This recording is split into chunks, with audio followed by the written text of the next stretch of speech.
Part 24. The Prince is Very Fierce. Author, Guangguang Zi. Chapter 231.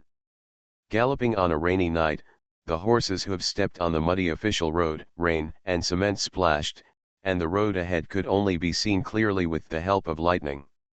After Su Buling left Chang'an, he turned back to Yufeng Mountain and arrived at the small market at the foot of the mountain. It was already very late. In the middle of the night, there was a heavy rain, and the small market was like a dead town flooded by rain, with no lights, no fire, and no one. Su Buling took the bamboo hat and walked straight through the town. He hesitated at the intersection of Stone Street. Instead of going directly up the mountain, he turned his horse around and headed for the summer resort near Yufeng Mountain. Tap tap tap. Horse hooves made a crisp sound on the stone road. As he passed a small inn in the market, lightning flashed in the sky. From the corner of Su Buling's eyes, he suddenly saw an old woman with white hair standing under the eaves of the dilapidated inn. The lightning flashed away, and the surrounding area fell into polar night and dead silence again, with nothing else but the sound of rain. You. Su Buling frowned, reined in the horse and stopped on the stone street, and turned his head to look in the direction where he had just glimpsed. Thunderbolt! Soon, another lightning flashed, illuminating all kinds of things in the small market. Empty wine jars, firewood and other items were piled under the old eaves of the inn. A white-haired old woman in a grey sarong, with a hunched back and a hunched waist, and wrinkles on her face, stood there like a wooden figure, her eyes narrowed into slits. Looking at the street in front of him. The lightning was short-lived, and the surrounding area fell into polar night again. Su Buling stopped where he was, his ears moved slightly to feel carefully, but there was only the snort coming from the horse under his crotch. Hua hua hua. The heavy rain hit the tiles, stone bricks and bamboo hats, making a crackling sound. After a while, a hoarse voice sounded from under the eaves of the old inn next to it. Menzi is back.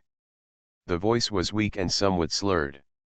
Su Buling frowned slightly, hesitated for a moment, took an umbrella and a flint candle from the side of the horse, got off the horse, walked to the eaves of the old inn, inserted the candle into the gap between the firewood by feeling, and held on. Open an umbrella to cover the rainwater leaking from the eaves, and strike the flint. Ta-ta! It was dark all around, and the sound of rain covered up all sounds. Su Buling felt the raincoat on his body being touched, and the sparks erupted from the flint gave off a faint light. He could see an old face moving closer, but quickly pulled it back, and a weak voice sounded again. It's not Menzi. Old lady, it's raining heavily, why don't you go inside? The candles were lit, and the dim yellow light came on in the rainy night, illuminating a few feet under the eaves. The old woman's eyes didn't work well, but she still had a sense of light. She tilted her head to look at the candle. Her face was dry and wrinkled, her skin was cocky, and her white hair was neatly tidied up with a wooden hairpin. She smelled of Chinese medicine. Menzi ran out again, wait for him to come back. Since almost all his teeth have fallen out, his speech is slurred. With such heavy rain, if you go out to work, you will definitely not be able to come back at night. Just go inside and wait. Frustration, can't sleep. Su Buling sighed softly, looked around, picked up 2 large jars from the side, turned them over and placed them on the ground, sat down on them with an umbrella, and chuckled. Sit back and wait, it's raining so hard, I'm afraid I won't be able to come back for a while. Oh, thank you. The old woman looked around, touched the jar with her dry fingers before confirming its position, sat down shakily, and turned her gaze to the street where the heavy rain was pouring. The heavy rain covered the world, and there was only a lamp like a bean under the old eaves. The white-haired old woman was sitting next to the candle, and beside her was a young man in a raincoat wearing a bamboo hat. He was sitting with his back straight, and the umbrella in his left hand was stretched out to cover the old woman's head. The raindrops slid down the coir raincoat and bamboo hat, and merged into the rain curtain not far away. Ta-ta! After a moment of silence, the old woman seemed a little demented and had no intention of speaking. Su Buling looked at the empty rain curtain in front of him and thought for a moment, is the old lady from outside? Her accent doesn't sound like someone from nearby. Have you just come to Chang'an? The old woman seemed to have just remembered that there was someone beside her. She moved a little and faced the direction of the voice. It was unclear whether she smiled or not. This is my first time, I seem to have been here a few days ago. What are you doing in Chang'an? My son is taking the imperial examination. Haha, Menzi never went to school. He attended the village school for a few days. He disobeyed and was kicked out by his teacher. The old woman's eyes were blurry and white, and the only place she could focus on was the candle light. She said slowly, I got sick a few years ago, and the doctor in Murakami couldn't see it well. Menzi took me out to see the doctor, thinking he was going to the county seat. But it turns out that after leaving for more than 2 years, the wheat grown in the fields has not been confiscated, and I am afraid it will be wasted. Su Buling listened quietly and thought for a while, young master is actually filial. Alas! The old woman shook her head and sighed softly, he was not filial and disobedient since he was a child. He was asked to study when he was a child, just like the gentleman in the county. When he grew up, he became an official, and gave 2 chickens to the gentleman in the village. But after 2 days in school, he beat other people's children, and also beat the teacher. The teacher said that he couldn't teach him, so he should go home and farm. Su Buling thought for a moment and shook his head. In this world, there are only a few people who can study, and even fewer who can become talented by studying. There is nothing wrong with farming the land honestly to support the family. Yet, the old woman nodded and spoke slowly. Menzi was not happy to farm, saying that farming was a dead end and that men should do great things. He ran to the county town at the age of 12 or 13, mixed with those ruffians, fought everywhere, and came back with injuries many times. Alas, many years ago, Menzi was married to a girl from the village. After a few days of marriage, she complained that there was nothing in the house, so Menzi got angry and beat his wife, and then left. His wife also ran away. I waited at the entrance of the village every day, but I didn't see Menzi come back for a long time. I thought he would not come back. In the end, he came back with a lame leg, like a beggar, but he did make a lot of money, bought a few acres of land, rebuilt the house, and married a beautiful girl. He ran to the village every day to show off. Speaking of this, the old woman laughed. Even though her face was too old to see her expression, she was still very proud. Su Buling shook his head and chuckled, it's good to have a promising future. The old woman was silent for a while, then sighed, but I am useless as a mother. I got a serious illness and couldn't be cured no matter how I treated it. I spent all the money Menzi saved. The house and land were sold. My wife said a few words and was kicked out by Menzi. I persuaded her not to treat it, but Menzi was stubborn and ran away with me to find doctors everywhere. I have been to the county town before, and I thought it was not far away, but I didn't expect that this road would be so difficult to walk. There is no end to the journey, mountains, water, all different, and, well, big rivers, big ships, a ship as high as a small mountain. Menzi even took me on a ride. At the end of the journey, I forgot what my home looked like. Once I came across a forest with flowers everywhere, and I asked Menzi to bury me there, but Menzi didn't listen, saying that I was fine. Why should I bury me? Alas, people who don't die when they get old are harming others. The voice was unclear, and several times he forgot what he said before and started over again. Su Buling took a deep breath, turned his eyes to look at the wind and rain in front of him, and was silent for a long time, but didn't say anything. Swish swish swish. Thunder flashed occasionally, and the whole world seemed to be lifeless. with only the endless heavy rain in front of him. The candle became shorter and shorter until it went out, and then it was lit again. Just now Menzi ran away secretly again, and it was like this before, not listening to advice, and ran away secretly to fight. Su Buling's eyes swept across the empty and deserted streets, listening to the unclear words, and felt like a stone was pressing on his heart. Perhaps the old woman who was reminiscing about the past was also like this. Crackling. I don't know how long it took, but there were some noises in the rain. Su Buling's ears moved slightly and he looked towards the source of the sound. It was pitch dark in the rainstorm, and he couldn't see anything, but he could clearly hear the uneven breathing and the sound of clothes dragging in the rain. Thunder. The lightning flashed again, illuminating the earth. Su Buling squinted slightly and vaguely saw a black shadow at the end of the market street, holding a wooden stick and walking slowly, limping, with his left leg dragging on the ground and his waist hunched, and a long shadow was dragged in the rain behind him. Su Buling had killed many people, and even if he only saw a black shadow, he could recognize that it was blood. Menzi is back.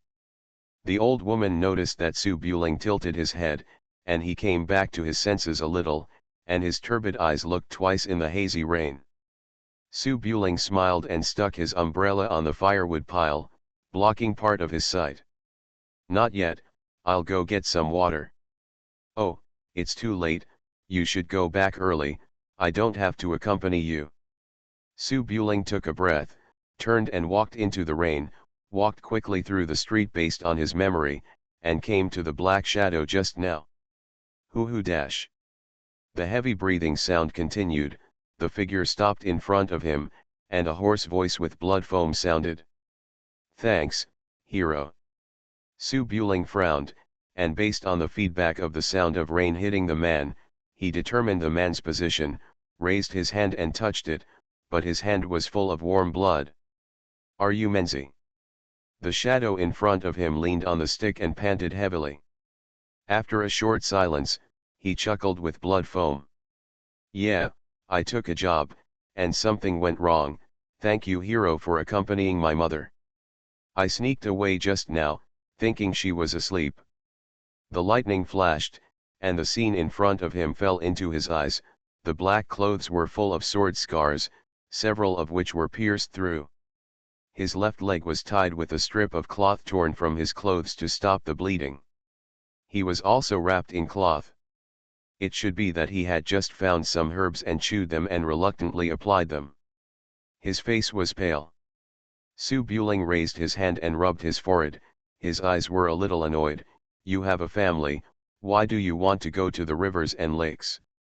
The man focused his eyes on the firelight blocked by the umbrella in the distance, breathing heavily, and sighed. I had no choice, it could be cured immediately, God is blind. Su Buling was silent for a moment, took out a small porcelain bottle from his arms, and stuffed the pill into the man's hand. It can stop bleeding and keep you alive. Don't go to the rivers and lakes in the future. It's good to accompany your mother around. The man held the medicine in his hand and nodded slightly. Thanks, I haven't gone to the rivers and lakes for a long time, can this medicine cure the disease? Su Buling sighed and looked at the candlelight in the distance, it can't be cured. What kind of job did you take? The injury is so serious, are there any pursuers? Cao Meng shook his eyebrow stick and shook his head, I fell into the trap. I said I was going to beat up a rich man on the mountain. But it turned out that the guards were all powerful people. They didn't even see him, but he almost lost his life. There may be someone behind him chasing troops, young master, please leave quickly. Su Buling frowned, turned his head to look at the rain curtain, thought for a while, and whistled. Call out dash. The next moment, 7 or 8 figures appeared on the surrounding houses, all of them were palace guards. Cao Meng's expression changed, and he immediately picked up the eyebrow-level stick and looked cautiously at Su Buling beside him, but after a moment, he put it down again and sighed softly. Lao Xiao walked out of the corner of the house with a cane and an umbrella in his hand, feeling a little sad. I wanted to let the tiger go back to the mountain to see who is behind it, but it seems that I can't find out. I met the young prince. If the news leaks out, people will definitely know that the young prince is not on the mountain tonight. It is better to keep silent. Do you think, young prince? Su Buling took a breath, turned his head to look at the light under the inn in the distance, and remained silent for a moment. Let's go. Leave Beijing overnight and keep tight-lipped.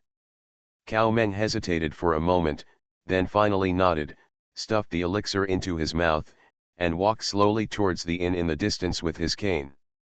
After walking a few steps, he turned back and said, "Young master is also a Jianghu person. I owe you 2 lives. After my mother is buried, she will definitely come to repay this debt." Su Buring didn't speak, just raised his hand. The 2 palace guards immediately disappeared into the rain, staring at Cao Meng to avoid leaking what happened tonight. Lao Xiao turned around and left with his cane in hand. After thinking about it, he turned back and said, "This is the humming world. How do you feel, young prince?" Su Buring didn't say anything.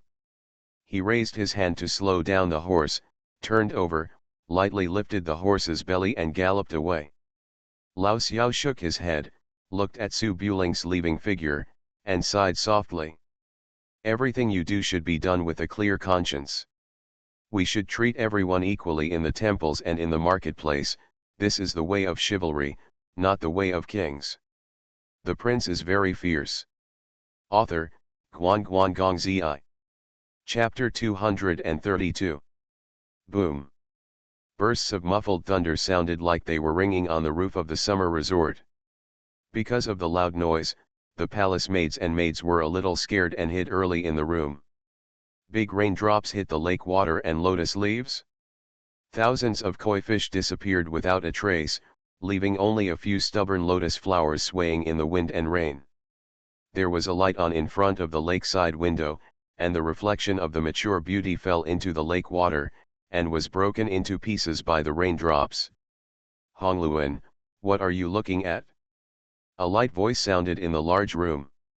Candles were burning in the room, and the dim light shone in every corner. There was a faint aroma of wine floating in the air. There are several side dishes placed on the small table in front of the soft couch. The quinoa brewing that the rich lady likes is warm and placed on the table. The queen mother was leaning on the soft couch. She had just taken a bath and was only wearing a close-fitting red dress. The white jade wine glass in her hand was held to her lips. Her posture was slightly charming and lazy, with a pink and watery charm.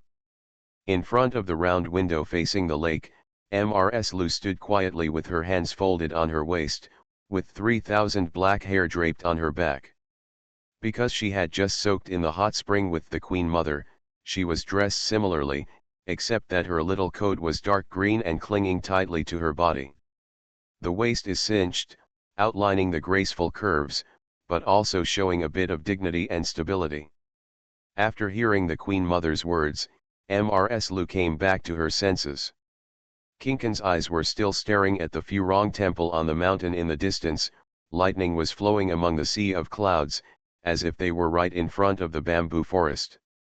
"It's raining so heavily, and it seems like there's thunder above my head. Is your son going to be struck by lightning?" "Oh dash." The Queen Mother narrowed her eyes slightly, wanting to say, "That villain deserves to be struck by lightning," but this was obviously not something she could say. She was just as plain as day. The sky is 38,000 feet high, and the mountains are so high that they cannot be struck by lightning. Mrs. Lu felt a little relieved, withdrew her gaze, walked back to the soft couch with graceful steps and sat down. Mrs. Lu went down the mountain today, originally to go back to Chang'an to buy daily necessities. It was sunny when she went out in the morning, but it started to rain at noon. Everyone in the house advised them to go to Furong again tomorrow, but Mrs. Lu felt it was not good to leave Su Buletin alone on the mountain, so she went out of the city in the rain after buying some things. "I wanted to go back to the mountain overnight, but unfortunately the weather was not good. Not only did the rain not stop, it also got heavier and heavier. When the carriage reached the bottom of the mountain, the road could no longer be seen clearly. The mountain road was muddy due to heavy rain, and it was obviously unsafe for a carriage to go up the mountain in a heavy rainstorm. After hesitating for a while, Mrs. Lu had no choice but to change her route and come to the summer resort to stay for one night and visit the Queen Mother. Although Mrs. Lu and the Queen Mother are nieces and nephews, they are not much different in age. They are close friends, so the Queen Mother naturally entertains them warmly. It was raining and they couldn't go out for sightseeing, so the two of them went to the health pool at the back to soak in a hot spring. They also got drinks and snacks and chatted privately to relieve their boredom. In the past, in Chang'an, we would often get together like this. But now, it is obviously impossible for the Queen Mother to talk about everything as before.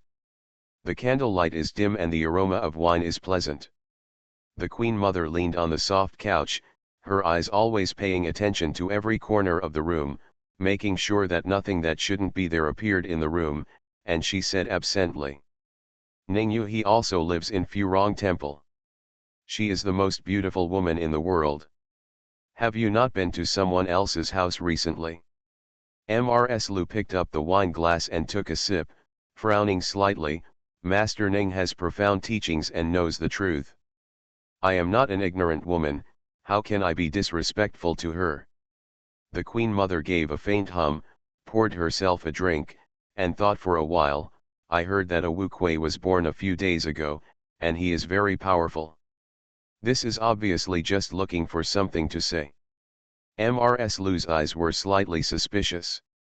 She glanced at the lazy Queen Mother, suddenly moved a little closer, and after holding in her words for a long time, she finally asked. Xian'er, are you hiding something from me recently? The Queen Mother's face froze, she blinked her apricot eyes, and sat up a little straighter.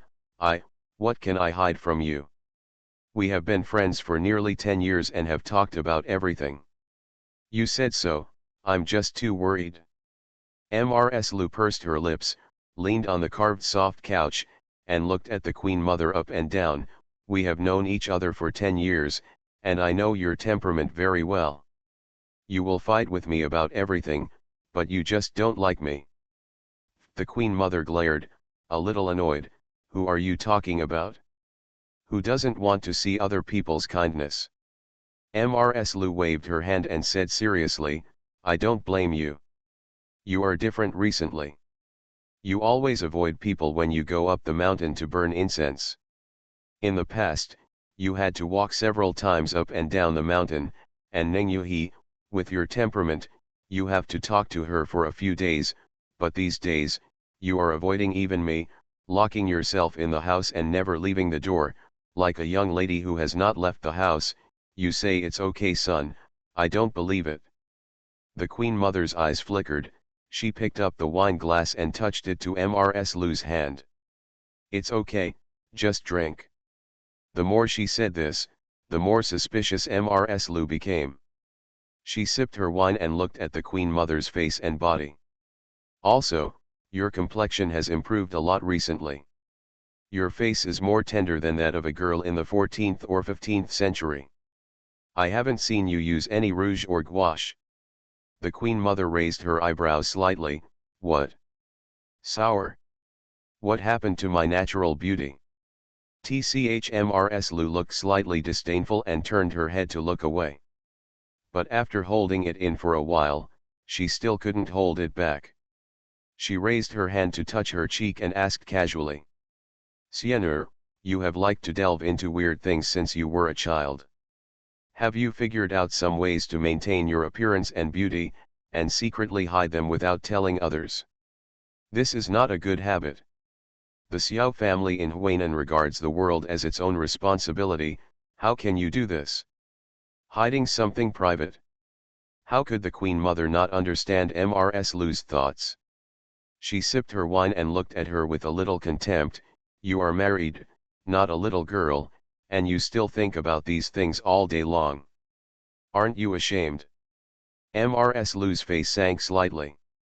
She sat up straight and stared at the Queen Mother, trying to look indifferent.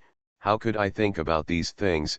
It's just, well, etiquette begins with dressing properly, and everyone has a desire for beauty. This is what the saints said. What methods do you have to maintain your beauty?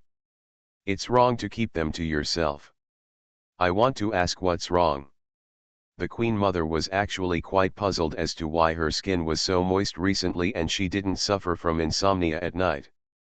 After a little association, it might have something to do with detoxifying Subuling, so she sneered.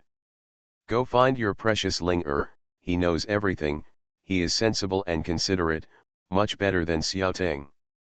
Mrs. Lu blinked, thought for a while, and suddenly frowned. Xiao Xiang as the saying goes, appearance is determined by the heart.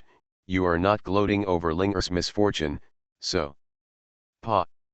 The Queen Mother was immediately annoyed and turned her head away. You two have no conscience. This palace, is he that kind of person? Forgetting that Subuling was injured, I took care of him all night, but I was exhausted, busy serving tea and water, and didn't sleep all night. Mrs. Lu thought about it and smiled apologetically. Well, the Queen Mother was indeed tired that night. I heard Ling said that he couldn't stand it in the second half of the night and fell asleep on the bed. His saliva flowed onto the quilt. He was disgusted and changed the quilt and pillow. The Queen Mother took a deep breath and almost broke her clothes. She gritted her teeth for a long time and brewed curse words. Mrs. Lu stopped when she saw that things were going well. She picked up the wine glass and sighed with a smile. The child is ignorant and talks nonsense. I, as his aunt, will help him to make amends. I will punish him with 3 glasses of wine. Are you satisfied? The Queen Mother held it in for a long time before snorting coldly. Humph, you are so arrogant. You treat Subuling as a treasure, but you don't know how he treats you in his heart. Maybe he is much more obedient in front of other women than in front of you, trying every means to please others, holding him in the palm of his hand for fear of dropping him, and holding him in his mouth for fear of melting. Mrs. Luo, she supported her cheek with her hand and raised her eyebrows. Don't worry about it, Empress Dowager. Ling is a man, and he is in a high position. It is natural for him to have 2 lovers, but I am the only aunt. It's better than Xiaoting, who cheated the aunt's cosmetics to please the vulgar women in the brothel, and said, this is for the Empress Dowager of the current dynasty. Tisk tisk tisk.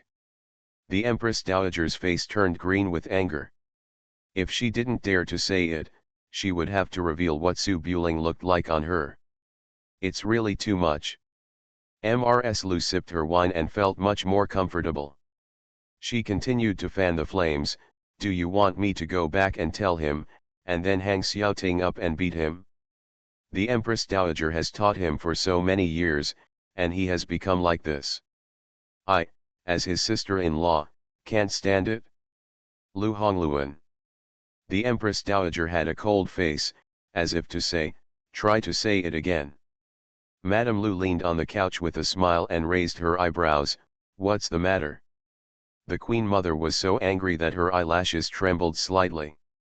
After holding it in for a long time, she finally took a deep breath and leaned back on the couch, calm, and said, forget it, I won't argue with you. I finally got more beautiful in the summer resort. Getting angry will hurt your health. Madame Lu blinked her eyes and remembered the business again. Hey, is there any way to keep healthy and beautiful? The concubine lived here before, and she didn't see so much change suddenly. No, the Queen Mother sipped her wine and replied directly. Not to mention no, even if there was, she couldn't say it. Madame Lu was a little disappointed and thought about it. Then what do you do when you lock yourself in the room at night? With Madame Lu's temperament, if she didn't find out the reason, she would definitely be crazy for half a year. The Queen Mother hesitated for a moment, and in order to conceal her presence, she stood up and said, it's just some small things. Then she walked to the box she carried with her, took out an object from the small mahogany sign, sat back on the couch, and shook it in front of Mrs. Lu. showing off a bit. Mrs. Lu knew that the Queen Mother liked to study some weird things, such as treasure boxes and tangrams. At this time, she looked up and saw that the Queen Mother was holding a red rope with a gold pendant hanging below. Unlike other pendants, this pendant made of pure gold is oval, with a smooth surface like a mirror, the size of a quail egg, or it can be said to be a golden quail egg. Mrs. Lu looked confused. She raised her hand to take the golden quail egg, held it in her palm, and looked back and forth. What is this? It's just a golden ball, what's so special about it? Humph. The Queen Mother raised her thin eyebrows as if she was looking at a village woman who had just entered the city, took the golden quail egg, held it in her palm, and then pulled the red rope at the end a few times. Swish. The sound of gears turning rang out. Under Mrs. Lu's puzzled eyes, the Queen Mother wound up the spring, then spread her palm, and the smooth golden egg began to tremble in her palm, accompanied by a buzzing sound. Obviously, the structure inside is very complicated. Mrs. Lu naturally felt quite magical. She raised her hand to pick up the trembling golden quail egg, her fingertips numb, and listened to it by her ear. The sound of the object turning inside was very smooth, buzzing. How is it, you haven't seen it before? Yes, I haven't seen it before. Mrs. Lu held it in her palm and looked at it for a long time, and asked puzzledly, what is this used for? The Queen Mother blinked and shook her head, it's useless, I haven't figured it out yet. Mrs. Lu nodded gently, thought for a moment, and suddenly raised her hand to press the beating quail egg on the Queen Mother's waist. Ah, don't. The Queen Mother shuddered suddenly, couldn't help wanting to laugh, and waved her hands to push and shove. Chirping, pushing, and shoving.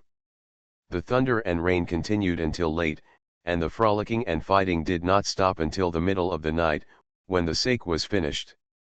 You are listening to Novels at Bless Up channel. Wish you happiness and luck.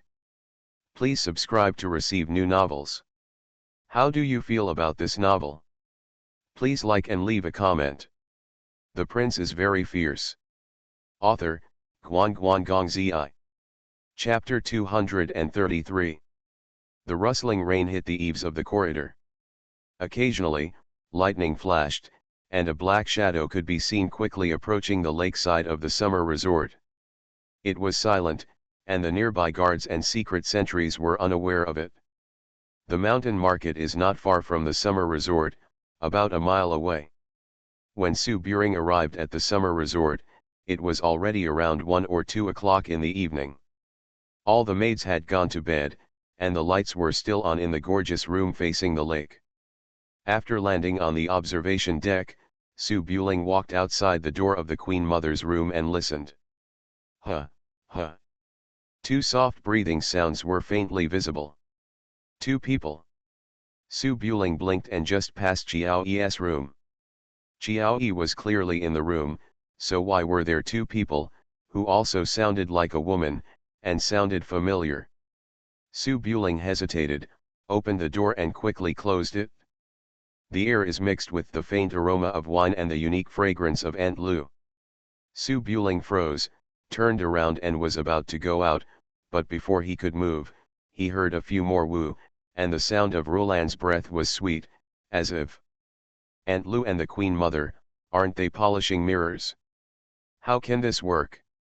Su Buring's face darkened slightly, he hesitated, then walked cautiously into the room, followed the sound to the soft couch, and took a peek. Under the dim candle light, several small wine bottles were lying crookedly on the table, with the remaining wine in the cups. On the carved soft couch, the Queen Mother was wearing a red dress, admiring the sound of lying on the soft pillow. Her cheeks were reddish, her breathing was steady, her eyelashes were trembling slightly, and her arms were wrapped around Mrs. Lu's waist. The soft couch was not big, so it was obviously a bit crowded with 2 charming women lying on it.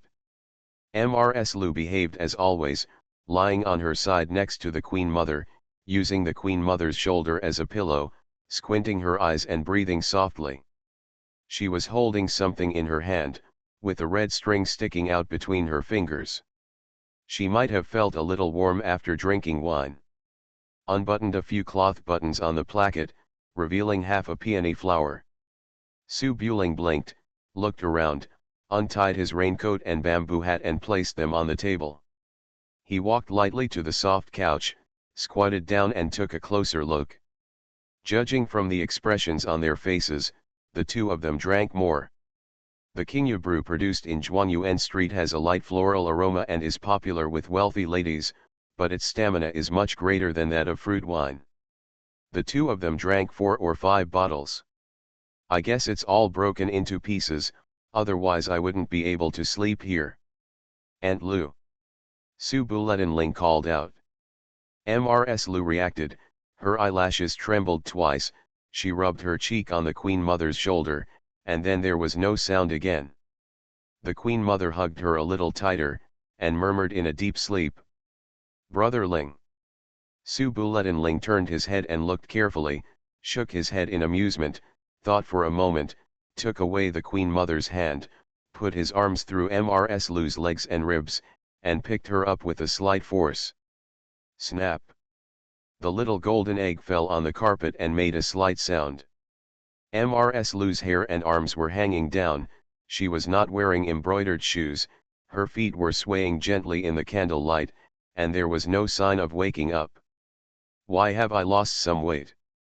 Su Buling waited for a moment, then walked slowly to the back room, passed through the bead curtain, placed Mrs. Lu on the inside of the gorgeously decorated phoenix bed, unfolded the quilt, and covered her tightly.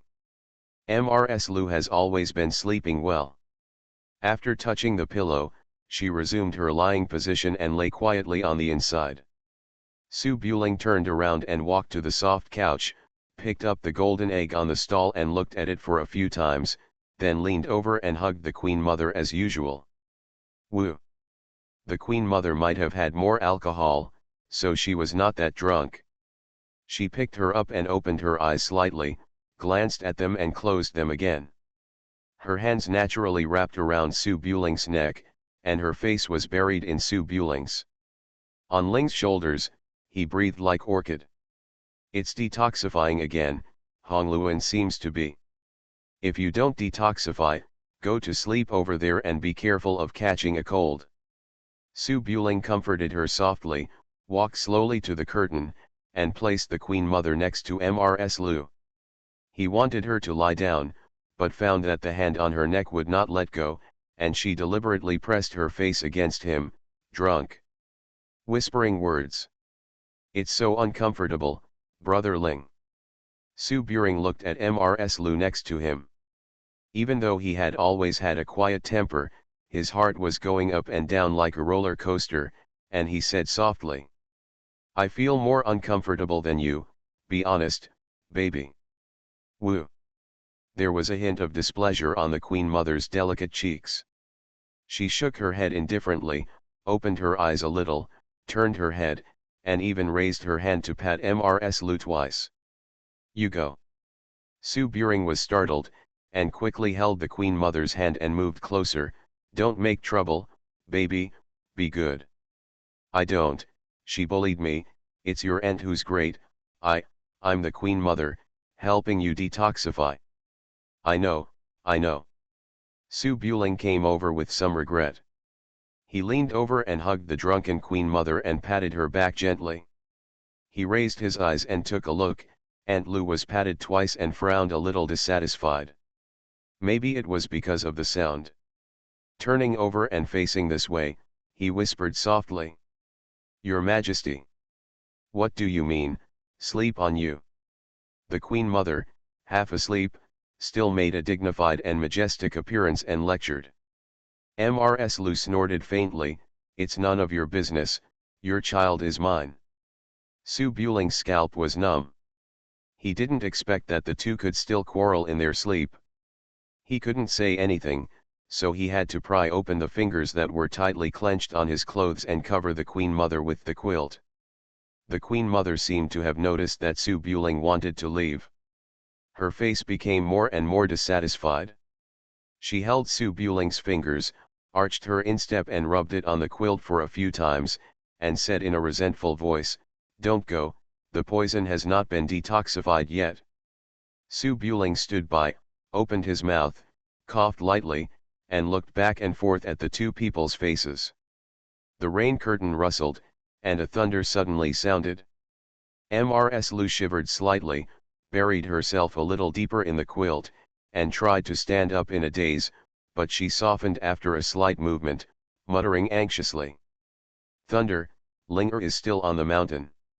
Su Buling took a breath, thought for a moment, and leaned forward to whisper, "Don't be afraid, I'm fine, nothing's wrong." Oh. Mrs. Lu felt much calmer and fell into a deep sleep again. Maybe it was because they had shared a bed together a few days ago, so she moved a little to the inside to leave an empty space. Su Buling knew Madame Lu's temperament. She was conservative and dignified. She would be nervous for a long time if she secretly hugged her. If she did anything, she would definitely jump into the lake and commit suicide tomorrow morning. While she was struggling, the Queen Mother might have been lying there for a long time. She quietly opened her eyes, raised her hand and tapped Su Buling's arm lightly, and hummed, "I'm here." Su Buling was a little overwhelmed. After thinking for a while, he leaned over and whispered in her ear, "Baby, don't make a sound." The curtains were lowered, the thunderstorm continued outside the window, and the candle light in the room flickered, but there was no sound. The prince is very fierce. Author, Guan Guan Gong Zi. Chapter 234. The Prince is Fierce. Hidden Dragon Scale Shadow Chapter 37 Family Letter. I don't know when the rainstorm will stop. When the morning breeze blows, the surroundings of Yufeng Mountain bloom again. Swallows and sparrows wander between the dense forests in the mountains. Occasionally, a bird holding a branch in its mouth lands under the eaves of the summer resort. While building a bird's nest, it curiously looks at the half-open window below. The morning light sprinkles on the wide lake, koi jump out of the lake, lotus sways in the wind, and the bamboo hat and raincoat on the windowsill have long disappeared. In the room, the wine bottle is still on the table, the faint aroma of wine has dissipated, and the silence is a bit weird. The curtain is hanging down and has not been lifted yet. The Queen Mother's almond eyes are wide open, looking at the top of the curtain, and even her eyelashes have not moved. It has been a long time. What did I do last night? Maybe Buling that guy has come? The Queen Mother's eyes were full of confusion. She tried hard to recall what happened last night, but her memory stopped abruptly when she was talking to Madame Lu. What followed were all fragments. It was hard to tell whether it was a dream or reality. It seemed like a dream. No, it couldn't be a dream. The Queen Mother frowned tightly and felt it a little. Her body was still sore and numb, and she would never forget this feeling. It must be Su Buling. Beast. The Queen Mother's eyes were filled with indescribable indignation. She didn't expect Su Buling to be so bold. Hongluan was still beside her, that evil creature, wouldn't he even? Thinking of this, the Queen Mother panicked a little. She used a lot of courage to turn her head and look at Madame Lu lying quietly beside her, breathing evenly and with her clothes intact. She didn't look like she had been bullied. This evil creature still had a conscience. No, he dared to do it in front of Hongluan. Is he a human being? The Queen Mother clenched her hands tightly, somewhat unbelievable. But as the memories gradually came together, he vaguely seemed to remember that it was she who forcibly pulled Su Buling and wouldn't let him go. We're here now. How is it possible? The Queen Mother looked strange, and she couldn't believe that the memory of last night was true. How could that crazy woman be herself? She must have been bewitched. Even if she took the initiative, he shouldn't have done it in front of Hongluan. She was so heartless. She did it several times last night. As her thoughts kept changing, the Queen Mother remembered something very important again, and quietly got up to get the mahogany sign, but after thinking carefully, She couldn't remember the specific situation of last night. Once. Impossible, that greeting. Twice, it doesn't seem like it either. After an unknown amount of time, a rustling sound suddenly sounded. The Queen Mother was startled and quickly closed her eyes and pretended to sleep. Madame Lu uttered a soft woo and slowly opened her eyes. She looked around blankly. After her eyes became clear, she turned over lazily, lay on the pillow, and pulled the quilt. Xiang it's time to wake up.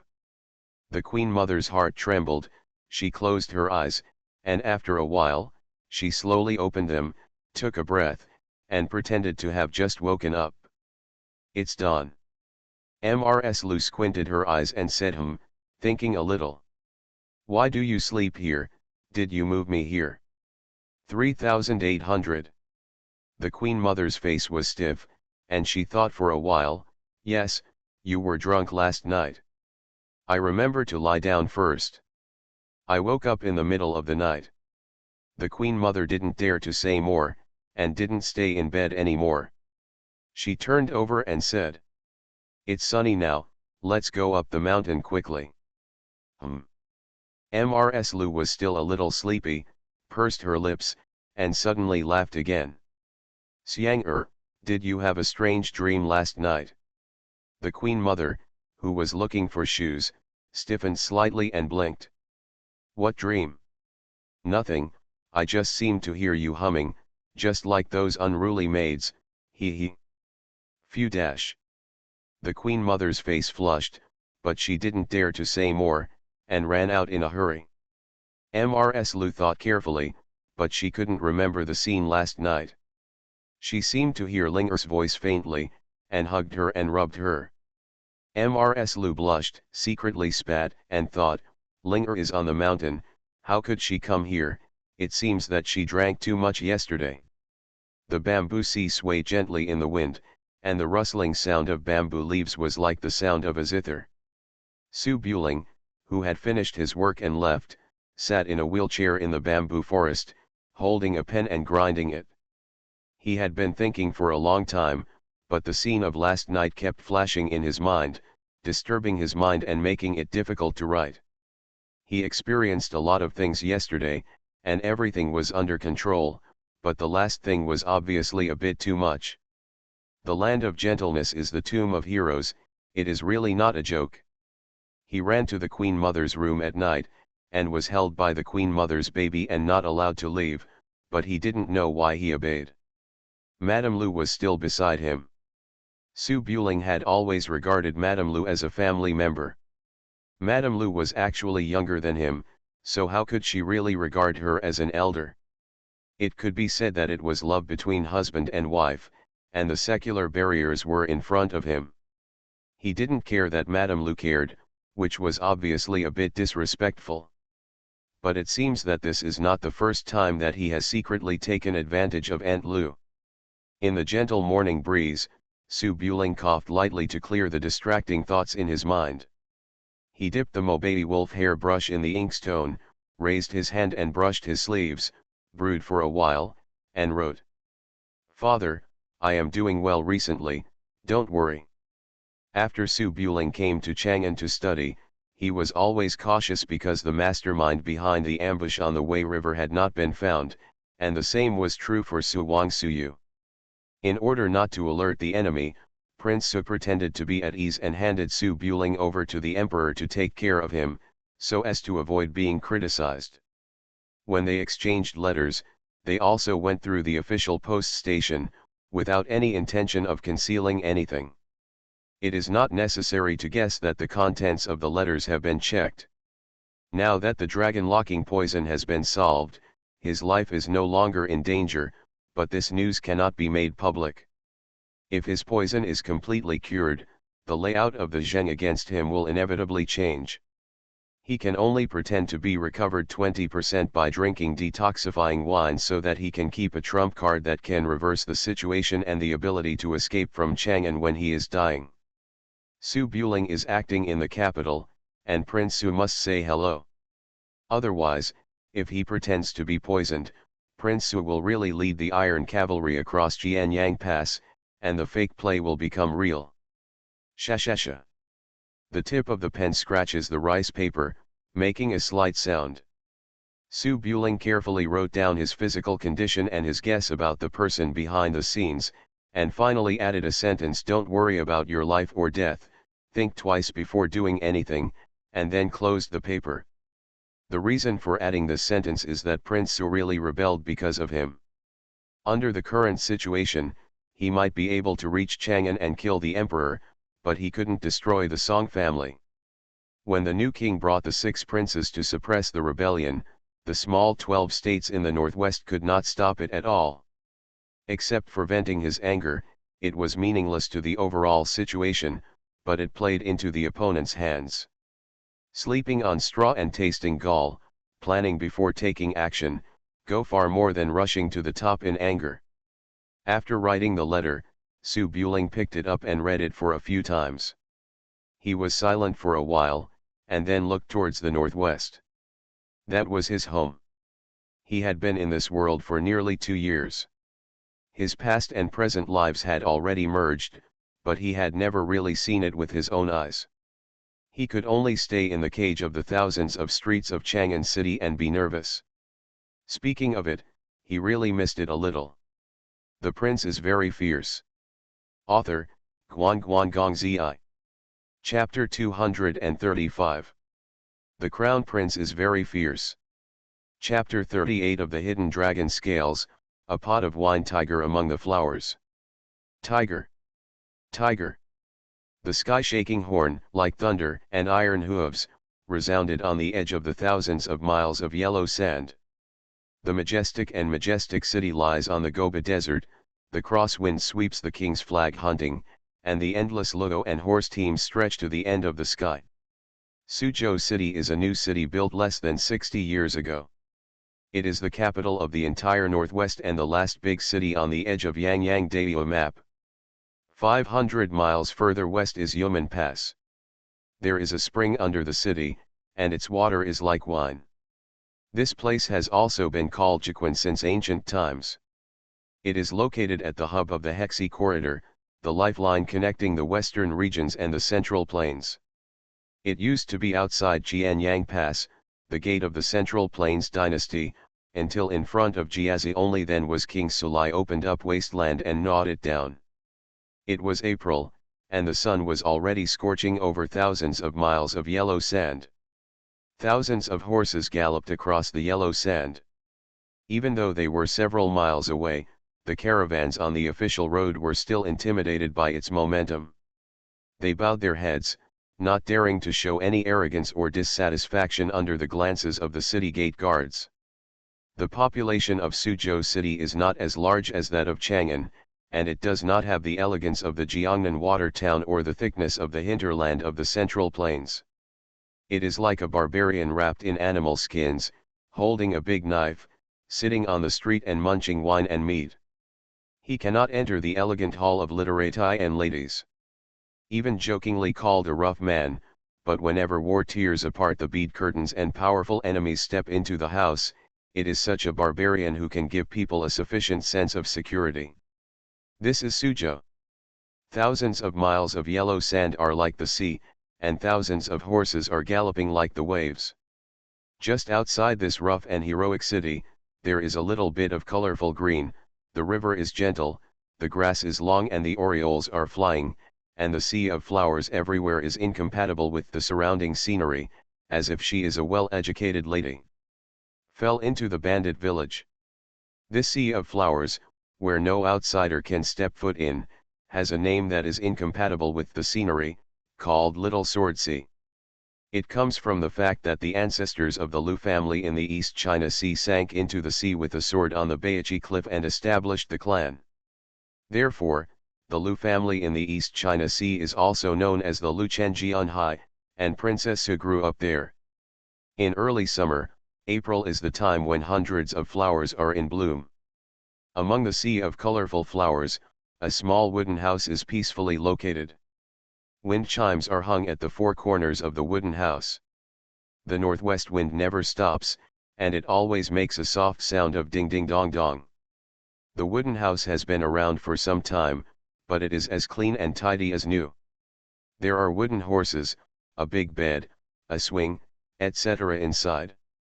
There is a portrait hanging in the middle, and a memorial tablet is placed under the portrait. 3 sticks of incense have just been half burned. There is a small terrace outside the house.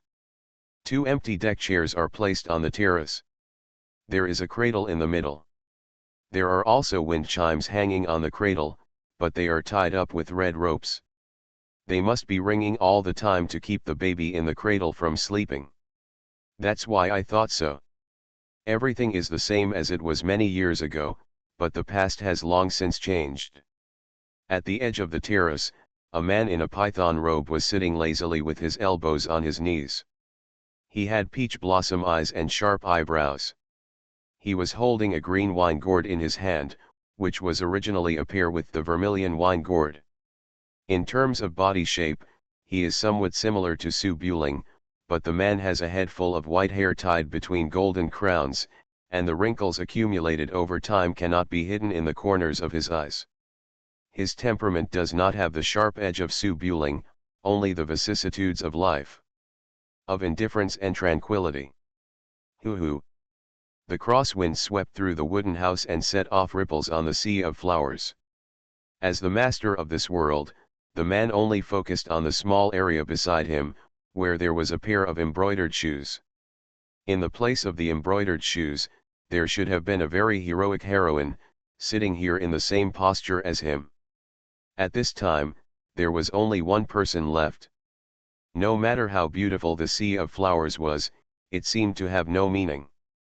Peerless Tang Sect Fo. Tread.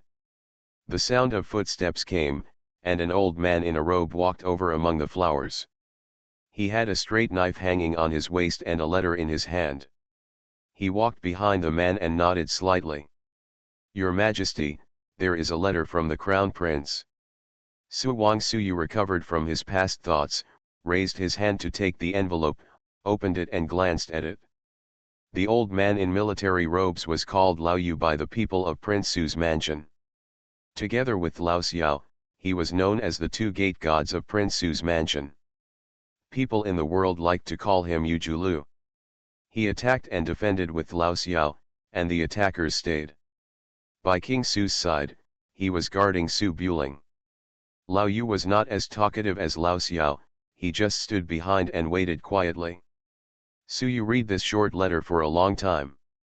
It was only when the sun was setting and the sound of horse hooves in the distance gradually faded away that he closed the rice paper. "Don't care about your life or death, think twice before doing anything, your child has grown up." Lao Yu stood quietly with his hands behind his hands, and after thinking carefully, he said in a calm tone, "The prince is a genius of his generation. He has experienced ups and downs, and it is reasonable to have some insights." Su Yu smiled softly, put the envelope in his arms, picked up the tea-green wine gourd, and looked at the sea of flowers in front of him. "The princess said back then that I was incompetent, that I didn't have the world in my eyes, and only thought about my family and one room. In the end, I still liked that my king had a small structure and only thought about my family and one room. It was difficult to have both the family and the country. 10 years ago, I stood on the side of the world. The princess does not blame this king, but this king has already suffered. Now Linger also asks this king to stand on the side of the world, and then take action. It doesn't matter if he is alone, and the whole world is attacked, it is better to set fire to it. As a memorial." Lao Yu shook his head. "The prince is just guessing after all. If the imperial court is behind his back, he would never dare to kill the prince. Otherwise, he would have already taken action on the Weha River and would not have kept the prince until now. A king will follow his words and he will not be able to take back an arrow. When you come back, the prince is right to let the prince wait and see what happens before he makes any move." Su Yu was silent for a moment, then shook his head. "It is because you all think so that the other party is so unscrupulous." Linger risked his life in the Taiji Hall and was seriously injured. The person behind the scenes sent the antidote wine, which must be a conspiracy. In order to prevent complications, I am afraid that they will take action soon, pass the order and let the Western and Northern armies gather in Kinzhou secretly. If Linger makes any mistakes, they will directly lead the army to pacify Chang'an. Old Yu frowned. Your Majesty, please think twice. If the person behind the scenes is not the current emperor, wouldn't it be a trap? Su Yu glanced at the sea of flowers and said the voice was calm. So what if he fell into a trap? At least the person behind the scenes must be in Chang'an. It is impossible to kill all the wrong people by slaughtering millions of people in Chang'an. This. Old Yu frowned, brewed a little, but just sighed softly. Please think twice, Your Majesty. With the world's go board, even if they are good at calculating and strategizing, they still have to play chess with me. Why think twice if you can turn over the chessboard? I want to see if he dares to make a move. After Su Yu finished speaking, he waved his python robe and strode away, his gray hair disappearing among the purple and red. Old Yu stood there thinking for a long time, finally shook his head, turned around and went to the Ziliang army camp stationed outside Suzhou City. You are listening to Novels at Bless Up channel. Wish you happiness and luck. Please subscribe to receive new novels. How do you feel about this novel? Please like and leave a comment. The Prince is Very Fierce. Author, Guan Gongzi. Chapter 236. The Crown Prince is Very Fierce, Chapter 39 of the Hidden Dragon Scale Shadow. Chapter 39, Planning and Strategies. In a luxurious mansion on Kuishao Street, Lieutenant Lu Pingyang sat in front of the chessboard in the tea house. He dropped a stone steadily, and the black stone clicked on the mahogany chessboard, making a crisp sound. It was very quiet inside the tea house, and there were guards all around so that no one could hear the conversation inside. Sitting opposite Lu Pingyang is General Han's Honggaiu. The Han family in Ezhu is a family of generals. In terms of seniority, it is much higher than the Lu family in Guangzhou. When De Qi ruled the world in the previous dynasty, the Han family had served. List of 3 public figures. During the war between the 3 kingdoms before Jiazi, the Han family was divided into 2. Some of them moved to Mobei with their old master, while the rest surrendered to Daiyou and moved to Guangzhou. For this reason, the reputation and prestige of the Han family have declined a lot, and they are gradually being overshadowed by the rising generals. However, a lean camel is bigger than a horse. When it comes to generals in the Central Plains, the Han family is still ranked among the top 3. The Lu family is the main line of defense. In the northwest, while the Han family is in the northeast, they are the 2 largest forces among Daiyou military attaches. The tea house was filled with incense. The tall Lu Pingyang was not very good at playing chess, but when he was worshipping the Tai Wei in the capital, he was bound to be laughed at by the civil servants because he didn't know how to play chess. Talking about what happened a few days ago. The king of Yan sent people to test, but unfortunately Su Buling didn't show up. It's not clear whether he has recovered from his injuries. If he sends people again, he will definitely alert the snake. Hans Honggaiu was in his early 40s and looked more like a Confucian scholar. He played with the white pieces in his hand and pondered for a while. This move must be made. Since His Majesty succeeded to the throne, he has emphasized civility and suppressed military power. In recent years, I heard that he is planning to set up 2 yamen. One is responsible for the power of dispatching troops but not the army, and the other is in charge of the army but has no control. The power of soldiers. In the event of a war, the Holy One will send out the tiger talisman to lead the troops. Isn't this nonsense? If the Northern Qi dynasty breaks through, it is possible that King Su will be asked to stand still and wait for the Holy One to issue the tiger talisman. Most of Daiyou's troops are concentrated in the hands of the emperor and the Song vassal kings, but there are still many warlord families with heavy troops, Lu and Han being the big ones. Just like the Ziliang cavalry under King Su family only listened to King Su's orders, the same was true for the soldiers and horses under Lu and Han's families. When the country is rich and the emperor is strong, the emperor will naturally call upon him as he pleases, but once something goes wrong with the one on the dragon throne, De Qi in front of Jiazi is a living example. Su Lai has already entered Chang'an, and many generals are still waiting and watching. Now the emperor wants to separate the power of troops from the power of dispatching troops. Everything is subject to the orders of the emperor. For the Lu and Han families, it is no different than raising a fat boy. When he grows up, he can work. But he didn't use it, and the county magistrate came over and said, "The labor is good, let Mr. Wang next door lead him to dig 2 acres of land, or, I will arrange a person for you, and he will teach you how to use your son Lu and Han. If you are willing, you will have to be kicked in the head by a donkey. If you don't have any soldiers, you're just a commander. How can you be called a general?" But Dayu is not a bad daki after all. Since the founding of the capital in Chang'an, the 3 monarchs have become more powerful than the other. The current Songji also has the momentum of a wise emperor through the ages. The people's support and the public's expectations are the same, whether in the army or among the scholars. The class prestige was very high, otherwise the emperor would not have said anything to ask the 7 kings to send his son to the capital, and the 7 kings would have honestly sent him over. No matter how big the Lu and Han families were, they were still no bigger than the Su family, which was surrounded by foreign lands.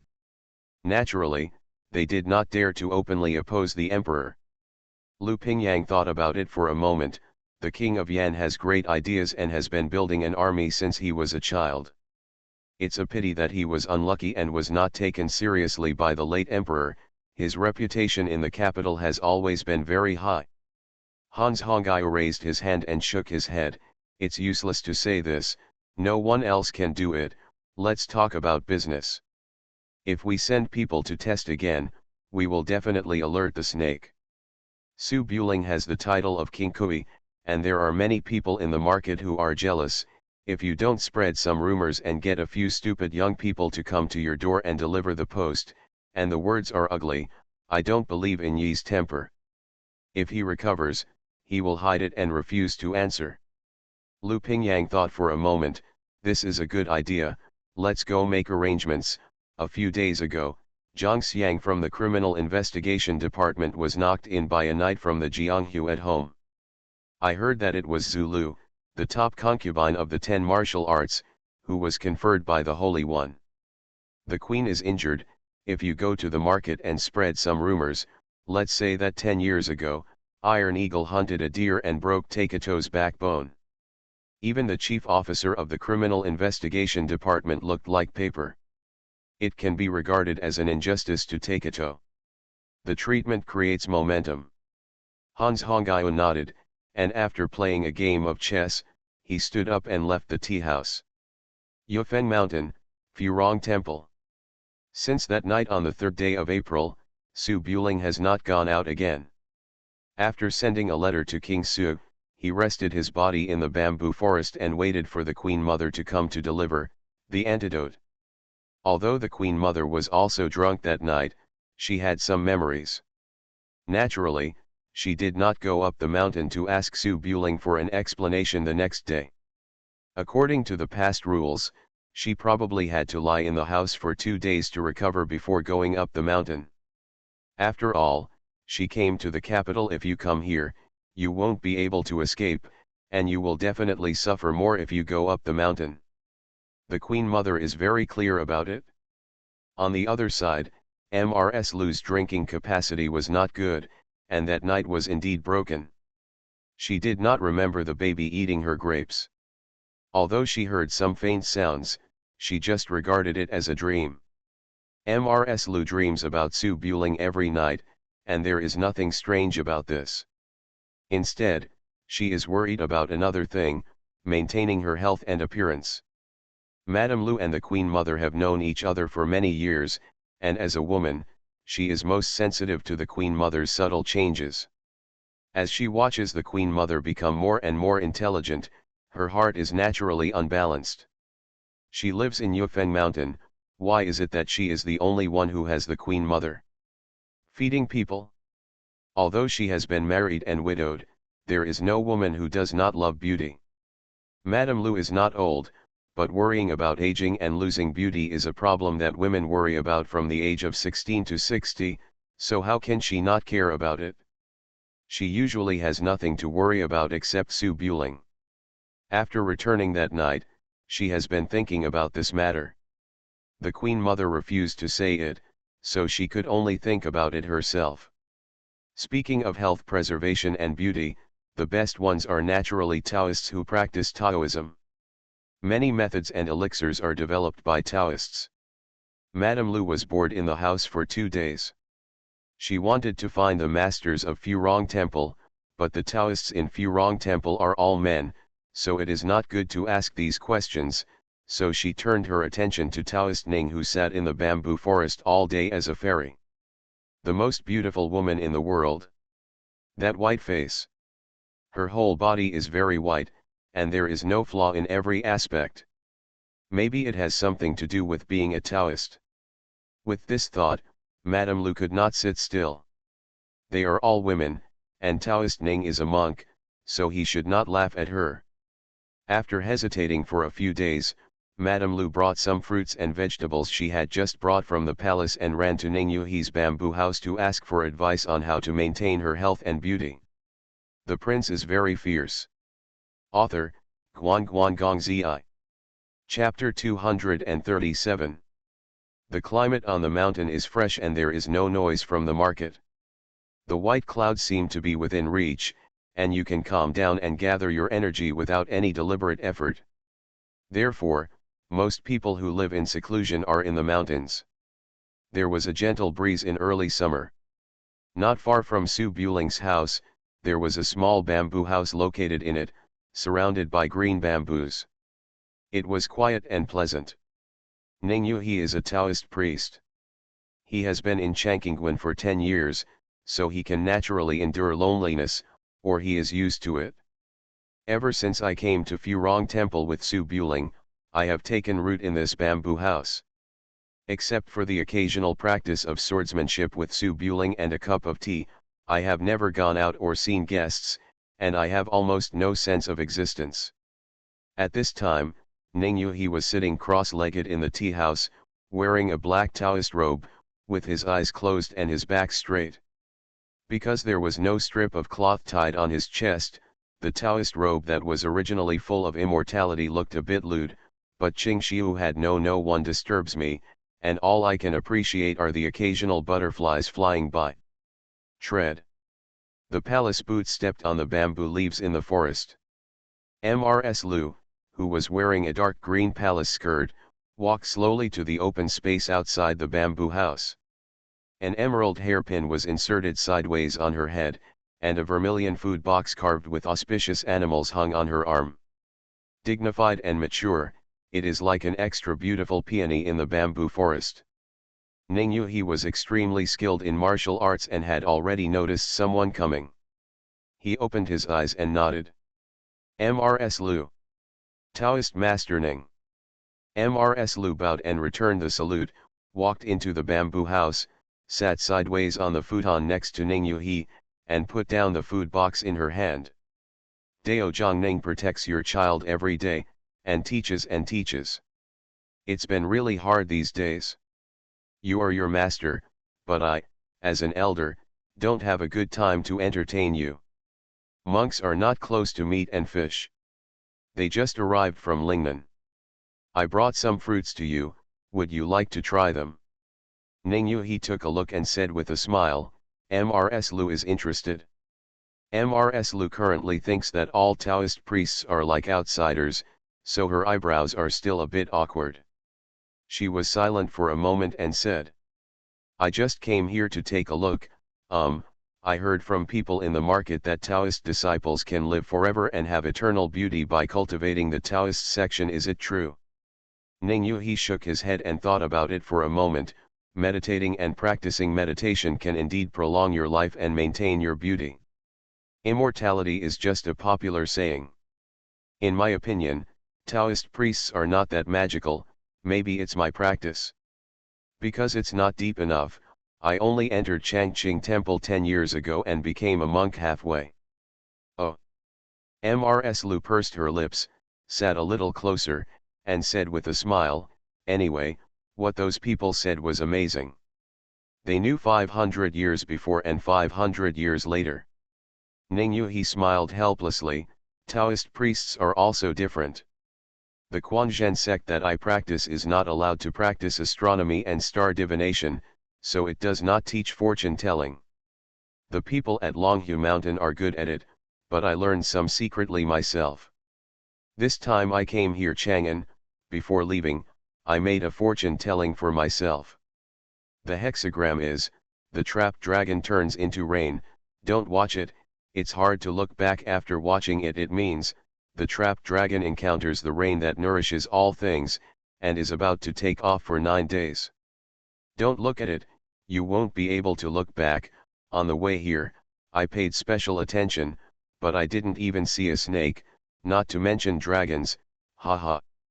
Mrs. Lu chuckled.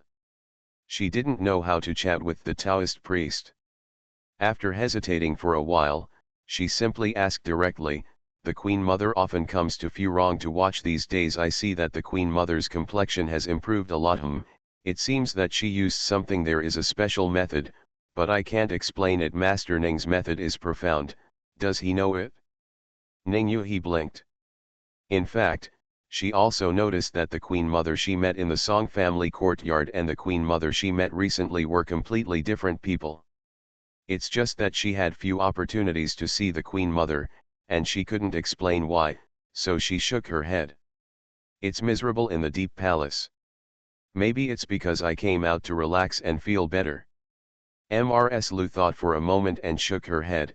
It doesn't seem like. Could it be that she used some Taoist method to maintain health? Ning Yuhi also saw Mrs. Lu's thoughts at this time, and was not surprised by this. After all, there were many ladies who went to Changqing to observe these things on weekdays. She thought for a moment. The poor Taoist cultivates in Changqing Temple. He knows some ways to maintain health and beauty. If Madame Lu wants to, I can teach Madame. Mrs. Lu naturally wanted to, but she didn't want to show too much enthusiasm. She sat up a little straighter and nodded. Well, if Taoist Ning is not busy, you can try. Ning Yuhi was fine, so he stood up immediately and accompanied Mrs. Lu to the house outside the bamboo forest. The house is the room where Mrs. Lu lives. It is a small courtyard. Yunu and several maids also live in it. The environment is elegant and unique. Mrs. Lu followed her to her boudoir dignifiedly and looked at Ning Yuhi with some confusion, not knowing why. Ning Yuhi walked to the small couch and nodded slightly. Madame took off her dress and lay down on the couch. Mrs. Lu's originally dignified face froze slightly. She didn't expect to have to take off her clothes. Although they are all women, Ning Yuhi's figure makes women envious. Although she is not bad, she has the title of the most beautiful woman. It was so scary that I had some stage fright. Ning Yuhi naturally didn't think too much and smiled slightly. Ordinary massage techniques are difficult to perform while wearing clothes. Mrs. Lu hesitated for a moment, then turned around and closed the doors and windows. She walked slowly to the soft couch, took off her dark green palace skirt, and lay down on the soft couch wearing only moon-white thin trousers and a peony belly band. Then she tied the belly band again. The rope was untied, and he lay down with a red face and coughed lightly. Ning Yuhi sat sideways in front of her, lifted up his sleeves, put his white jade-like hand on Madame Lu's shoulder, and squeezed it a little harder. Woo! Madame Lu shuddered immediately. She didn't expect Ning Yuhi, who looked almost as weak as her, to have such a strong hand.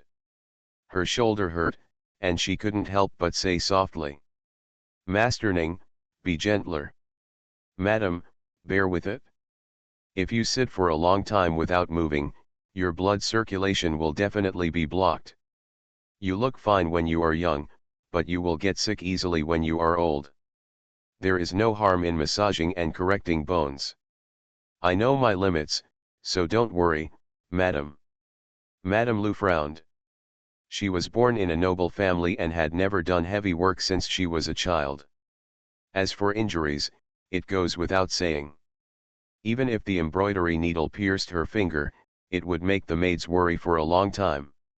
How could she have suffered such a hardship? She pursed her lips and hummed softly. Ning knew he was not Su Buling, and he had no sympathy for Madame Lu. He said bone-setting massage was bone-setting massage. After obtaining Madame Lu's consent, he slid his hand onto Madame Lu's arm, pinched her white wrist, pressed his knee against her waist, and pulled hard. Ah, it hurts, it hurts. Madame Lu's dignified temperament could no longer be maintained. She lay on the couch, her upper body was pulled up, and her peony belly band also slipped down. The ball, which was not affected by gravity, was exposed to the morning light and bounced twice. But at this time, she didn't feel shy. She frowned and looked aggrieved, and her feet kept kicking the soft couch. Puff puff puff. Ning knew he was a little amused, and pulled her arm with just the right strength. The body is naturally flexible, and it will be pulled apart after practicing a few more times. This is much easier than practicing martial arts for martial artists. Just bear with it. Oh. Madame Lu pursed her lips. After hearing what Master Ning said, she could only insist. Ning knew he pulled for a moment, let go of her wrist, and hugged Madame Lu's legs again, twisting her waist hard. Then Madame Lu screamed ah again, her feet dangling in the air, tears in her eyes, and she felt more and more aggrieved. But she had to endure the pain she had brought upon herself, even if she cried. The prince is very fierce. Author, Guan Guan Gong Zi. Chapter 238. The Crown Prince is very fierce, Chapter 41 of Hidden Dragon Scales, Aunt Lu. Under the eaves beside the bamboo sea cliff, Su Buling studied the books confiscated from Lao Xiao carefully. He was writing the annotation drunk in front of the flowers with red makeup and jade dew, lying down to watch the beauty playing the jade flute. Mrs. Lu's cry of pain suddenly came. Ah, it hurts, it hurts. The distance was very far, and ordinary people couldn't hear it under the cover of wind noise. However, Su Buling's detoxification was progressing smoothly, and his hearing and vision gradually recovered far beyond ordinary people. In addition, he was very sensitive to Mrs. Lu's voice, so he immediately raised his head. Aunt Lu. Su Buling's face changed slightly, and it was obvious that Mrs. Lu, who had never suffered much since she was a child, screamed a little pitifully, as if she had committed some serious crime. Without any hesitation, Su Buling stuffed the books into his arms, jumped up like an eagle striking the sky, passed through the bamboo forest in the blink of an eye, and came to the back of Mrs. Lu's house. Just as he was about to break through the window and go in, the shape suddenly paused again. Are you comfortable? It's okay, it just hurts a little, sore and numb. What is Aunt Lu doing again? Su Buletinling raised his eyebrows, a little confused. After thinking for a while, he silently walked to the window and peeked in through the gap in the window. Su Buling coughed slightly, quickly looked away, and quickly covered his mouth. Unfortunately, it's too late. Who? Ning Qingyi's cold voice sounded in the room, followed by rustling sounds. Su Buling was afraid that Mrs. Lu would be frightened, so he didn't dare to run away like that. He quickly took a few steps back and said softly. Aunt Lu, are you okay? I just heard you shout. There was silence in the room, and I could clearly hear Aunt Lu coughing slightly and making a slight sound of pulling her hair. You didn't need to look to know that her face must be red and full of embarrassment. I'm fine. Taoist Master Ning helps me stretch my muscles. You can go about your business. Su Buling blinked and took a step forward. Oh, do you want me to come in and take a look? No, no, no. Cough, no need to come in, I'm fine. The sound of rustling clothes. Ning Yuhi also said, Your Majesty, it's not convenient right now, I have to be measured as a teacher. Oh. Su Buletinling nodded, then turned and left the house. After taking a few steps, he looked back, shook his head and chuckled. Slowly walking through the bamboo forest and stone path, before walking very far, Lao Xiao walked over from behind with a cane, raised his hand from afar and said, My dear prince, there is some movement in the city. Su Buring paused and looked back, What's wrong? Old Xiao looked a little depressed. He walked up to him with a cane and spread his hands, Little prince, Old Xiao, I have been riding a horse for so many years. Even at an old age, I am still running around. There is no credit but hard work. That picture album is the front. This is the only copy handed down from the imperial dynasty. This is the only one in the world. How about you? Su Buling raised his eyebrows. Reading is hard on the eyes, and it's easy to get distracted. What if I miss dozens of experts when I inquire about information in the future? Lao Xiao raised his hand, Little prince, I saw that you haven't moved your muscles for more than a year, so I wanted to give you a surprise. It's not enough to scare you. Su Buling shook his head helplessly, took out the jade tree in the spring palace from his arms and handed it to Lao Xiao.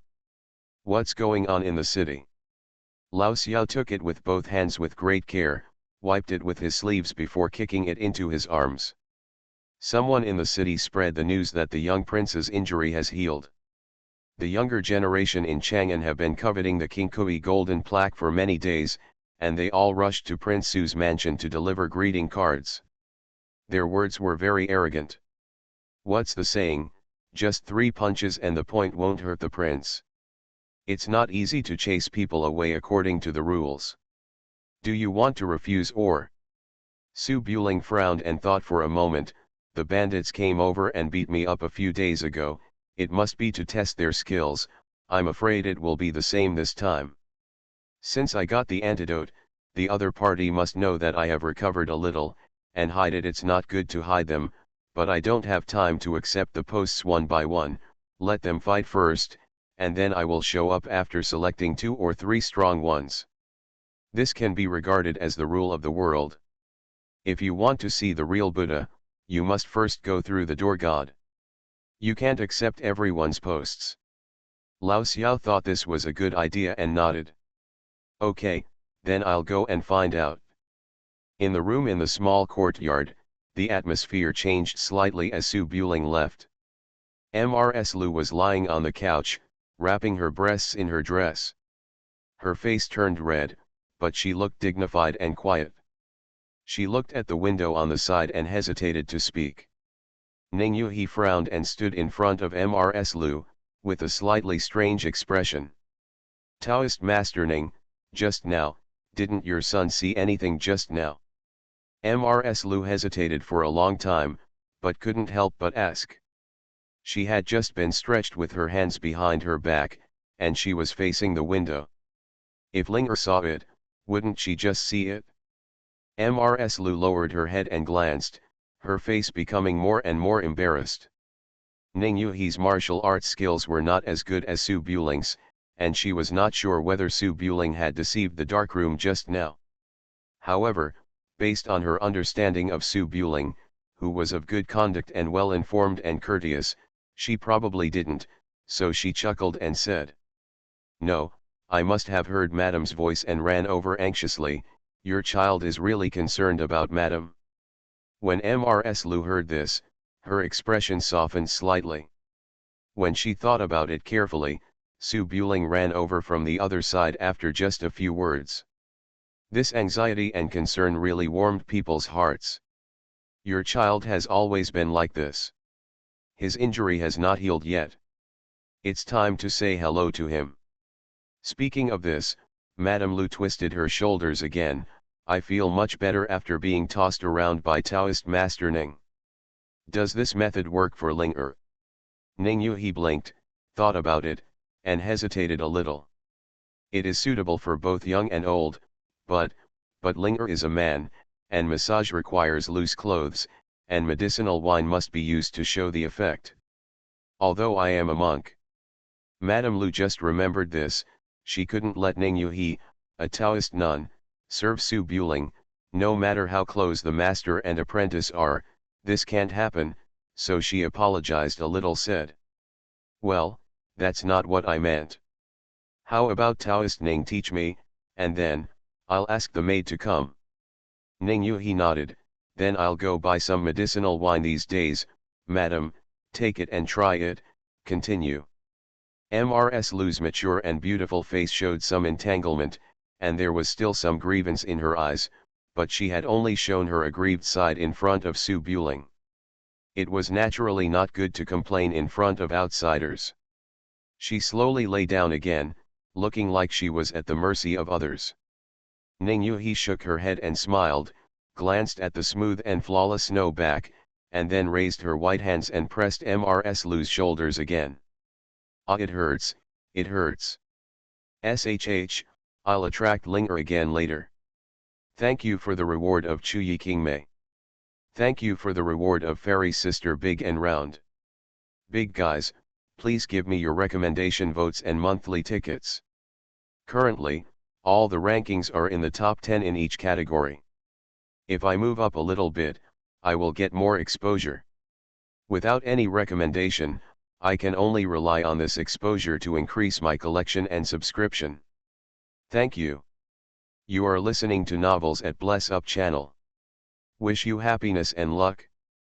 Please subscribe to receive new novels. How do you feel about this novel? Please like and leave a comment. The Prince is Very Fierce. Author, Guan Gong Zi. Chapter 239. The sun is blazing on the Lois official road.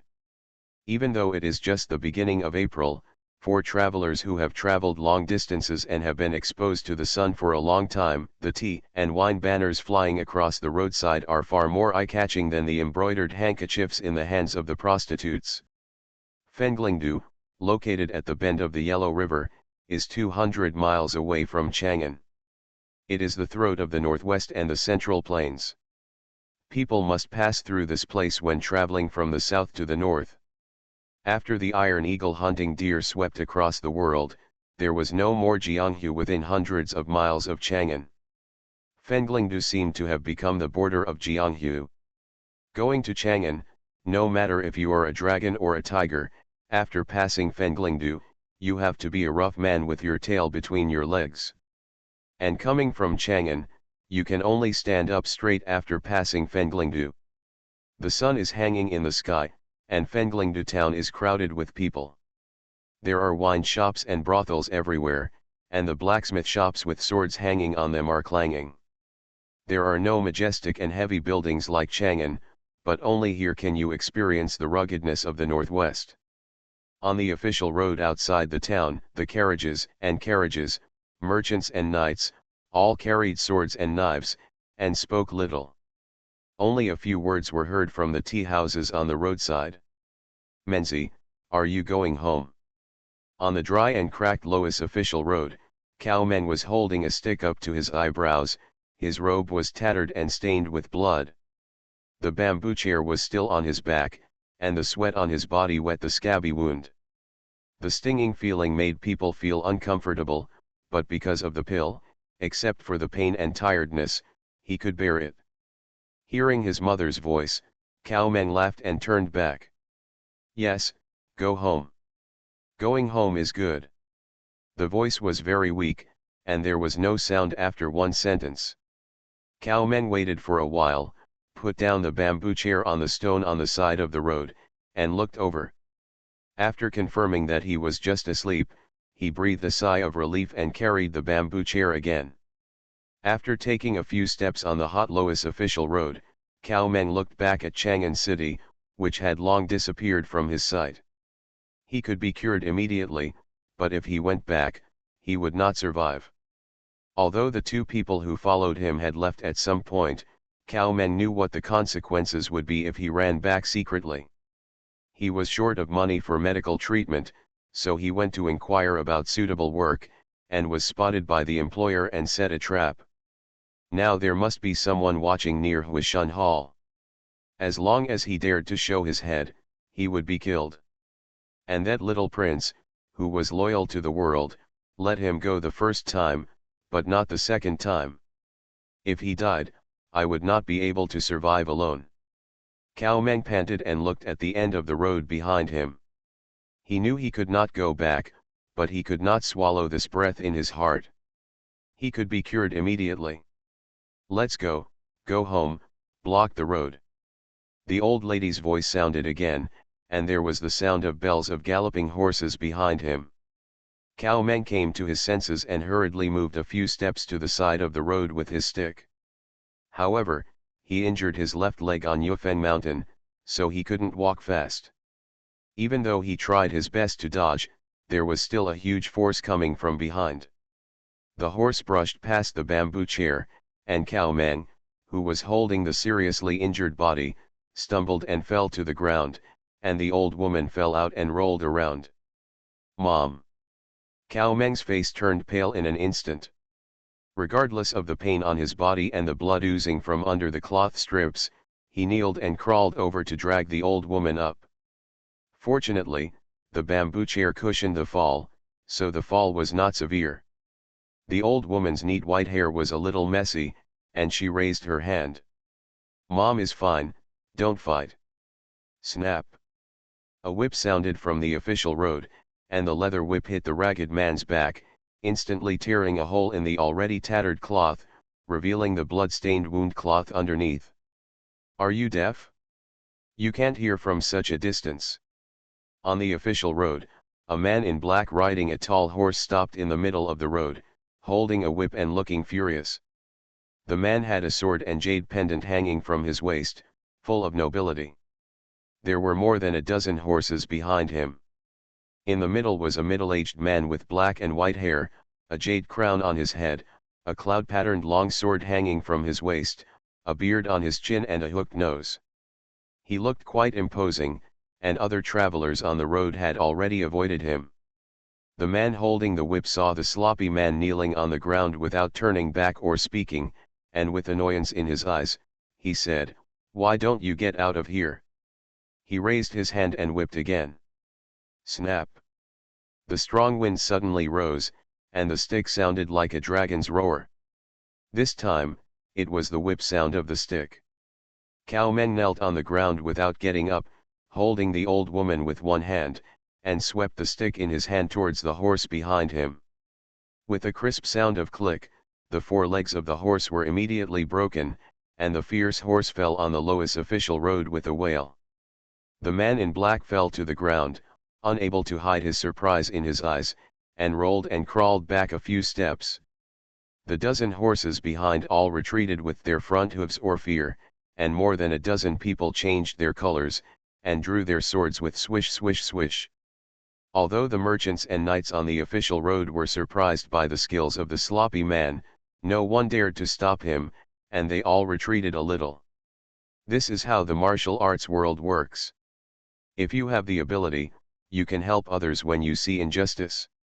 If you don't have the ability, you have to swallow your anger and pretend to be blind, otherwise you won't live long. Moreover, most of the martial arts people on the official road recognized the outfits of this group of people as people from the Yuzhu Tang family. The one in the middle must be Tang Xiao, the head of the Tang family, who is rumored to be going to Beijing to be awarded the title of 10 martial champions. Whether in the martial arts world or in the market, the Yuzhu Tang family is a behemoth. When chatting in the tea house, you can feel that the Tang family sword is not as good as the other three swords of the long-standing family, but when standing in front of them, how many people in the martial arts world dare to despise it? The young man who fell off the horse first stepped back a few steps, and when he came to his senses, his face was furious and he drew the long sword at his waist. Damn it, dare to hurt my horse. Cao Meng carried the old woman back to the bamboo chair, and stood up with a stick. His face was almost distorted, and his arms were covered with blue veins like earthworms. His calloused hands seemed to be able to crush the stick. The young man stopped talking and took a few steps back with his sword. Tang Yan, come back. In the horse team, Tang Jiao held the hilt of the sword and called his son in a low voice. Tang Yan held the sword, hesitated for a moment, spit on the ground, and returned to the horse team, drove a guard off the horse, and turned over. Tang Jiao looked at the many merchants and Jianghu people on the road ahead, and was silent for a while, then lightly squeezed the horse's belly and continued to move forward without looking sideways. Jianghu is the place where news spreads the fastest, and Jianghu people still need reputation. Tat tat tat. Several tall horses passed by the road. Cao Meng held the stick to his eyebrows with bloodshot eyes, staring at the horse team passing by, but he did not move, because the robe at his feet was pinched by a calloused hand and could not move. Tap tap tap. Just as the horse team was about to pass, the sound of horse bells and a woman's calm question suddenly came from the back of the road. You beat someone and then leave? Is this how your Tang family disciplines your descendants? The prince is very fierce. Author, Guan Guan Gong Zi. Chapter 240. Hit someone and then leave. Is this how your Tang family disciplines their heirs? The voice was cold and delicate, but it was born with a bit of arrogance. Even if he didn't see the person, the tone of his voice did not show the influence of many years of leadership. When she came out, she was just like the queen mother who had been in the upper position for a long time. It was a nobility that was melted into her bones. The Jianghu people on the road were slightly shocked when they heard this. This was the first time they heard that someone dared to talk to the Tang family in Yuzhou like this in person. It didn't matter if they didn't know each other, it was just by name. Everyone looked back and saw a convoy coming slowly on the road behind the cavalry, with the same dozen guards, but in different attires, with various weapons and even looked a bit messy. There were two carriages in the middle, and the cargo behind them. The carriage in front is driven by 4 horses, and the carriage is luxurious and spacious, inlaid with pearls and jade, but the most eye-catching thing is the small wooden sign hanging on the carriage, with the word Xiao engraved on it. Xiao family in Huainan. Seeing this wooden sign, all the pedestrians on the road looked solemn, but felt relieved by the tone just now. It is difficult for ordinary people to count the glory of the ancestors of the Xiao family in Huainan. Nearby is Xiao Chuang, the prime minister of the dynasty, and further away there are the 3 octagonal archways of Xiao Luxu on Kuishao Street, and the Guoshi Wushuan inscribed by Emperor Xiao Zong himself. This is just Dao's court. Spanning 3 dynasties and serving as prime minister for generations, the Central Plains has been the largest family in thousands of years. It is no joke that whoever becomes the emperor or prime minister has the surname Xiao. The small rivers and lakes are just a small quagmire for the Xiao family in Huainan. They don't even bother to treat them seriously, but that doesn't mean that they don't have a reputation in the rivers and lakes. Not to mention how many lost secrets and famous soldiers are hidden in the Xiao family's treasury, just the disciples they have cultivated, none of them were once powerful figures. The dozen or so guards in different costumes in front of them must be the 13 door gods of Huainan who guard the Xiao family. If they can come out together, the only person sitting in the carriage is Xiao Qi, the eldest daughter of the Huainan Xiao family, the contemporary head of the Huainan Xiao family. The direct lineage of the Xiao family in Huainan has faded. After the eldest son died of illness and the second son Xiao Chuang came to Beijing to pay homage to the prime minister, the only person who can take charge of Huainan is Xiao Qi, the eldest daughter. The name Xiao Qi is actually quite famous in the world. 10 years ago, Su Danking went to Huainan to paint beauties, and it was for Miss Xiao, who was praised since childhood that if she were a man, she could be a national scholar. It's a pity that her sister stepped in and tied up Su Danking and stole the reputation. Su Danking secretly painted 2 Xiangfei bamboos on the painting for this reason. Xiao Qi has been smart and good at strategy since she was a child. People praise her for being like her grandfather. She doesn't pay attention to these false reputations, so she naturally doesn't fight for them. Maybe it was fate. The fate of the two sisters of the Xiao family was quite rough. Xiao Xiang'er snatched the eighth leader and took herself into the palace. She became a widow at a young age and became the queen mother. Xiao Qi, in order to take charge of the Xiao family, had no choice but to. If you don't find a son-in-law when you get married, you will probably end up alone. Although Xiao Qi is a woman, her character and skills are not inferior to any man in the world. She sits alone in the Xiao family and manages the Huainan Xiao family, which has a huge family business, in an orderly manner. She is extremely strict in running the family, even the uncles in each house are respected and feared. Other aristocratic families would rather come all the way to Chang'an to talk to Xiao Chuang than fight Xiao Qi, so we can see how powerful this eldest lady is, a typical strong woman. Tang Xiao, who was sitting on the horse, turned around and saw the Xiao family's carriage. His expression changed slightly. He quickly got off the horse and walked up to him, raising his hands and clasping his fists. It turns out that the head of the Xiao family is here. It's really a pleasure to meet you. Beside the luxurious carriage, the 13 door gods pressed their swords with dull eyes, showing no respect at all for the so-called Yuzhu swordsmanship giants. On the carriage, Xiao Qi opened the bead curtain and walked out of the carriage. Her eyebrows were like apricots and her long hair was draped on her back. She was still dressed like a young lady who had not left the palace, with a hosta and a long black skirt that outlined her gourd-like figure. She is vivid and lively, but not charming and youthful. She has a strong aura of being in a position of power for a long time, so much so that even pedestrians on the road dare not raise their eyes to take a closer look. How can you be lucky enough to talk to someone who blocks your way? Xiao Qi stood on the carriage, looking down at Tang Xiao, without even nodding to say hello, let alone returning the favor. Tang Xiao didn't care about this straightforward sarcasm. He smiled kindly and looked back. The dog's lack of discipline has made the Xiao family a joke. Xiao Qi looked at Cao Meng on the side of the road. This strong man blocked your Tang family's way, and your son whipped him. Now that you block my way, can I whip you too? Tang Jiao pursed his lips and smiled, turned his head and raised his hand.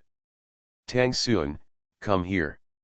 Tang Sun trotted over quickly, stood in front of Tang Jiao and bowed, but before he could stand upright, there was a crisp pop sound.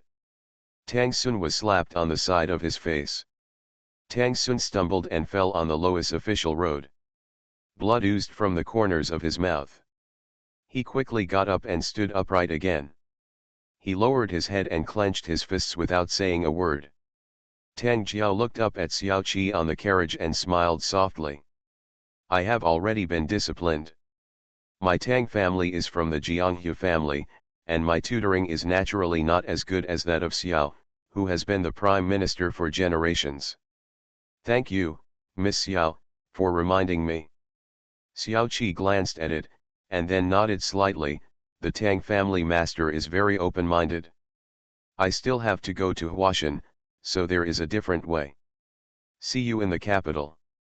After Tang Jiao clasped his fists and saluted, he turned around and left with his son, got on his horse and galloped away, showing no dissatisfaction from the beginning to the end.